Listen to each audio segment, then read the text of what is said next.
வணக்கம் and welcome to தர்சிகிங். நாம இன்றைய வீடியோவில் தமிழ்நாட்டில் அதிக லோ கலெக்ஷன் எடுத்த படங்கள் பற்றி தான் பார்க்க போகிறோம். வாங்க வீடியோக்குள்ள போகலாம். 20வது வலிமை படம் தான் காணப்படுது. 2022ஆம் ஆண்டு தல அஜித்குமார் நடித்த இந்த படத்தை எச் வினோத் அவர்கள் இயக்கி இருந்தார். ஸோ இந்த படமானது தமிழ்நாட்டில் 101 கோடியை கலெக்ட் பண்ணி இருக்குது. அடுத்தாக 19வது எந்திரன் படம் காணப்படுது. 2010ஆம் ஆண்டு ரிலீஸ் ஆன இந்த படத்தில் சூப்பர் ஸ்டார் ரஜினிகாந்த், ஐஸ்வர்யா ராய் இப்படி பல நட்சத்திர பட்டாளங்கள் நடிச்சு இருந்தாங்க. இந்த படத்தை ஏஆர் ரஹ்மான் அவர்கள் மியூசிக் கம்போஸ் பண்ணி இருந்தார். சங்கர் இயக்கிய இந்த படம் தான் தமிழ்நாட்டில் முதலாவதாக 100 கோடியை தாண்டிய படமாகவும் காணப்படுது. சோ இந்த படமானது ஒட்டுமொத்தமாக தமிழ்நாட்டில் மட்டுமே 105 கோடியை கலெக்ட் பண்ணி இருக்குது. அடுத்தாக 18வது பேட்ட படம் காணப்படுது. 2019ஆம் ஆண்டு பொங்கலுக்கு தான் இந்த படத்தை ரிலீஸ் பண்ணி இருந்தாங்க. இந்த படத்தில் சூப்பர் ஸ்டார் ரஜினிகாந்த் நடிச்சு இருந்தார். அதை தவிர விஜய் சேதுபதி, பாபி சிங்மா இவங்க எல்லாமே நடிச்சு இருந்தாங்க. சோ இந்த படத்தை கார்த்திக் சுப்பராஜ் அவர்கள் இயக்கி இருந்தார். இந்த படமானது தமிழ்நாட்டில் மட்டும் 106 கோடியை கலெக்ட் பண்ணி இருக்குது.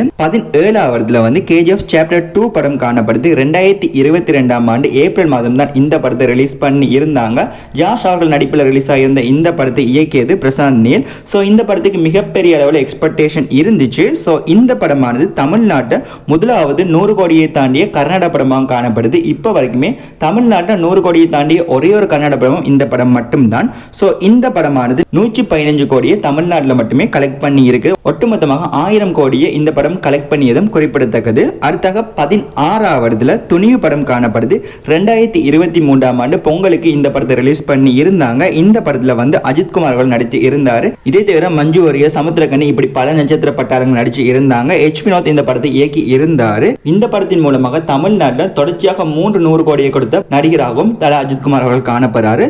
ஸோ இந்த படமானது தமிழ்நாட்டில் மட்டும் 119 கோடியை கலெக்ட் பண்ணி இருக்குது.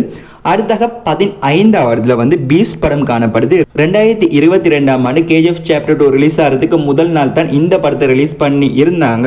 இந்த படத்தில் தளபதி விஜய் அவர்கள் நடிச்சு இருந்தாங்க. இதே தவிர பூஜா ஹெக்டே, ஜோகி பாபு இவங்க எல்லாமே நடிச்சு இருந்தாங்க. நெல்சன் தான் இந்த படத்தை இயக்கி இருந்தார். இந்த படமானது தமிழ்நாட்டில் மட்டும் 121 கோடியை கலெக்ட் பண்ணி இருக்குது. 14வது இடத்துக்கு போறதுக்கு முன்னாடி நீங்க இப்பதான் நம்மளுடைய சேனலை முதல் தடவை பாக்குறீங்கன்னா மறக்காம சப்ஸ்கிரைப் பண்ணி கூட பெல் பட்டன்ல ஓல கிளிக் பண்ணிக்கோங்க. நாம இப்போ போற வீடியோஸ் மாதிரி தான் எப்பயுமே வீடியோ போடுவோம். ஸோ மறக்காம எல்லா வீடியோஸும் செக் பண்ணிக்கோங்க.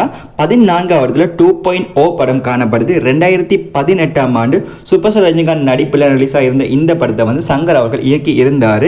இந்த படமானது மிகப்பெரிய பொருட்செலவில் ரிலீஸ் ஆகி இருந்துச்சு. இந்த படமானது தமிழ்நாட்டில் மட்டுமே 122 கோடியே 80 லட்சத்தை கலெக்ட் பண்ணி இருக்குது. அடுத்தாக 13வது மெர்சல் படம் காணப்படுது. 2017ஆம் ஆண்டு தளபதி விஜய் நடிப்பில் அட்லி அவர்களுடைய இயக்கத்தில் இந்த படத்தை ரிலீஸ் பண்ணி இருந்தாங்க. இந்த படத்தில் ஏஆர் ரஹ்மான் அவர்கள் மியூசிக் கம்போஸ் பண்ணி இருந்தார். தளபதி விஜய் அவர்களுடைய கரியரிலே முதலாவது 100 கோடியை தாண்டிய படமாகவும் இந்த மெர்சல் படம் தான் காணப்படுது. இந்த மெர்சல் படமானது தமிழ்நாட்டில் மட்டுமே 125 கோடியை கலெக்ட் பண்ணி இருக்குது. அடுத்தாக 12வது சர்க்கார் படம் காணப்படுது. சர்க்கார் படமானது 2018ஆம் ஆண்டு தளபதி விஜய் அவர்களுடைய நடிப்பில் ஏஆர் ரஹ்மான் அவர்களுடைய மியூசிக் கம்போஸ்ல ஏஆர் முருகதாஸ் அவர்கள் இயக்கி இருந்தார். இந்த படமானது தமிழ்நாட்டில் மட்டுமே 128 கோடியை கலெக்ட் பண்ணி இருக்குது. அடுத்தாக 11வது விஸ்வாசம் படம் காணப்படுது. 2019ஆம் ஆண்டு பொங்கல் கிளாஷுக்கு தான் இந்த படத்தை ரிலீஸ் பண்ணி இருந்தாங்க. அதாவது பேட்ட படத்துக்கு எதிராகத்தான் இந்த படத்தை ரிலீஸ் பண்ணி இருந்தாங்க. அஜித் அவர்களுடைய நடிப்பில் சிறுத்தை சிவா இயக்கத்தில் இந்த படத்தை ரிலீஸ் பண்ணி இருந்தாங்க. அஜித் அவர்களுடைய முதலாவது 100 கோடியை தாண்டிய படமாக, அதாவது தமிழ்நாட்டில் 100 கோடியை தாண்டிய படமாக இந்த படம் தான் காணப்படுது. இந்த படமானது தமிழ்நாட்டில் மட்டுமே 131 கோடியை கலெக்ட் பண்ணி இருந்துச்சு. அடுத்தாக 10வது மாஸ்டர் படம் காணப்படுது. 2021ஆம் ஆண்டு கொரோனா பேண்டமிக் காலத்தில், அதாவது 50% ஆக்குபென்சில தான் மிகப்பெரிய தியேட்டர்ஸ் எல்லாமே ரிலீஸ் பண்ணி இருந்தாங்க.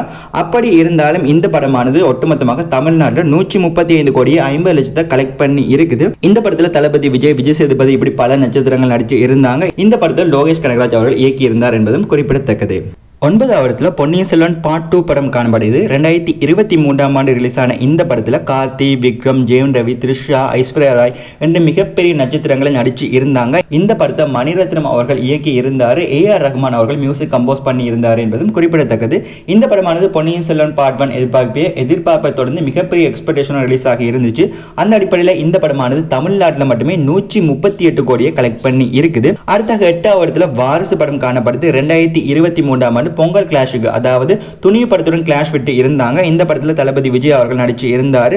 வம்சி அவர்கள் தான் இந்த படத்தை இயக்கி இருந்தாங்க. ஸோ இந்த படமானது தமிழ்நாட்டை 140 கோடியை கலெக்ட் பண்ணி இருந்துச்சு. 7ஆம் இடத்துக்கு போகிறதுக்கு முன்னாடி இதில் உங்களுக்கு பிடிச்ச படம் எதுவோ அதை கீழே கமெண்ட் பண்ணுங்க. அதே மாதிரி எந்த படங்கள்லாம் ஃபியூச்சரில் இந்த லிஸ்ட்டில் வரும்னு நீங்கள் நினைக்கிறீங்களோ அதையும் கீழே கமெண்ட் பண்ணுங்க. 7ஆம் இடத்துல பிகில் படம் காணப்படுது. 2019ஆம் ஆண்டு தளபதி விஜய் நயன்தாரா நடிப்பில் இந்த படத்தை ரிலீஸ் பண்ணி இருந்தாங்க. இந்த படத்தை வந்து அட்லி அவர்கள் இயக்கி இருந்தார். இந்த படமானது தமிழ்நாட்டில் மட்டுமே 145 கோடியை கலெக்ட் பண்ணி இருந்துச்சு. அடுத்தாக 6ஆம் இடத்துல பாகுபலி 2 படம் காணப்படுது. 2017ஆம் ஆண்டு பேன் இண்டியா படமாக இந்த படத்தை ரிலீஸ் பண்ணி இருந்தாங்க. பிரபாஸ், ராணா ரகுபதி, அனுஷ்கா செட்டி, தமன்னா இப்படி மிகப்பெரிய நட்சத்திரங்களை இந்த படத்தில் நடிச்சு இருந்தாங்க. இந்த படத்தை வந்து எஸ் ராஜமௌலி அவர்கள் இயக்கி இருந்தார். இந்த படம் தான் தமிழ்நாட்டில் முதலாவது 150 கோடியை கலெக்ட் பண்ணிய படமாக காணப்படுது. ஸோ இந்த படமானது 2017லேயே 152 கோடியை தமிழ்நாட்டில் மட்டுமே கலெக்ட் பண்ணி இருக்குது. 5ஆம் இடத்துக்கு போறதுக்கு முன்னாடி நாம ரீசெண்ட் டைம்ல சிங்கப்பூர்ல அதிக அளவு கலெக்ஷன் எடுத்த தமிழ் படம் எது என்பதை பத்தி ஒரு ஷார்ட்ஸும், அதே மாதிரி 2024 அதிக அளவு கலெக்ஷன் எடுத்த தமிழ் படங்களை பத்தி ஒரு ஷார்ட்ஸும் போட்டிருக்கோம். மறக்காம போய் செக் பண்ணிக்கோங்க. அடுத்தாக 5ஆம் இடத்துல விக்ரம் படம் தான் காணப்படுது. 2022ஆம் ஆண்டு உலகநாயகன் கமலஹாசன், ஃபஹத் ஃபாசில், விஜய் சேதுபதி நடிப்பில் இந்த படத்தை ரிலீஸ் பண்ணி இருந்தாங்க. இந்த படத்தை லோகேஷ் கனகராஜ் அவர்கள் இயக்கி இருந்தார். அனிருத் அவர்கள் மியூசிக் கம்போஸ் பண்ணதும் குறிப்பிடத்தக்கது. இந்த படம் தான் தமிழ்நாட்டில் 180 கோடியை தாண்டிய முதலாவது படமாகவும் காணப்படுது. ஸோ இந்த படமானது தமிழ்நாட்டில் 185 கோடியை கலெக்ட் பண்ணி இருக்குது. அடுத்தாக 4ஆம் இடத்துல ஜெயிலர் படம் காணப்படுது. 2023ஆம் ஆண்டு சூப்பர் ஸ்டார் ரஜினிகாந்த் நடிப்பில் மலையாள சூப்பர் ஸ்டார் மோகன் மற்றும் கன்னட சூப்பர் ஸ்டார் சிவராஜ்குமார் இப்படி மிகப்பெரிய நட்சத்திரங்கள் நடிச்சிருந்த இந்த படத்தை நெல்சன் அவர்கள் தான் இயக்கி இருந்தார். அனிருத் அவர்கள் மியூசிக் கம்போஸ் பண்ணி இருந்தார். ஸோ இந்த படமானது 195 கோடியே 80 லட்சத்தை கலெக்ட் பண்ணி இருந்துச்சு. அடுத்தாக 3ஆம் இடத்துல கோட் படம் தான் காணப்படுது. 2024 தளபதி விஜய் அவர்களுடைய 68வது படமாக இந்த படத்தை ரிலீஸ் பண்ணி இருந்தாங்க. இந்த படத்தில் தளபதி விஜய் அவர்களை தவிரவும் மிகப்பெரிய நட்சத்திரங்கள் கேமியோ எல்லாமே வந்து இருந்தாங்க. வெங்கட் பிரபு அவர்கள் தான் இந்த படத்தை இயக்கி இருந்தார். ஜோன் சங்கர் ராஜா இந்த படத்துக்கு மியூசிக் கம்போஸ் பண்ணதும் குறிப்பிடத்தக்கது. இந்த படத்தின் மூலமாக தமிழ்நாட்டில் பேக் டு பேக் 8 முறை 100 கோடியை தாண்டிய படங்களை கொடுத்து நடிகராகவும் தளபதி விஜய் அவர்கள் மாறி இருக்காரு. இந்த படமானது இப்ப 14 நாட்கள் வரைக்குமே 196 கோடியை கலெக்ட் பண்ணி இருக்குது. இன்னும் கொஞ்ச நாள்ல தமிழ்நாட்டில் 200 கோடியை தாண்டிய படமாக மாறப்போகிறது. இந்த படம் ஃபைனலாக ஓவராலாக தமிழ்நாட்டில் எவ்வளவு கலெக்ஷன் எடுக்கும் என்பதை பொறுத்து தான் பார்க்க வேண்டும்.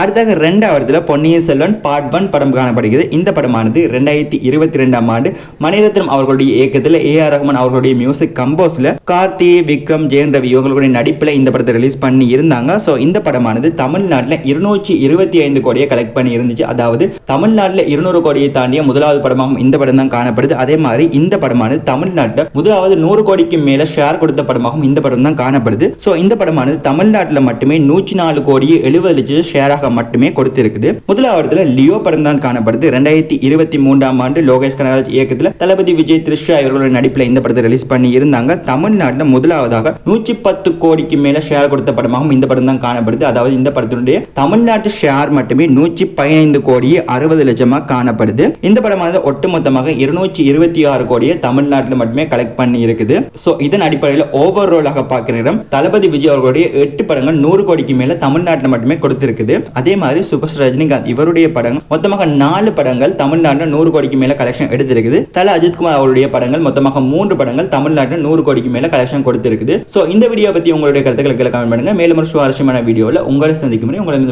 நன்றி, வணக்கம்.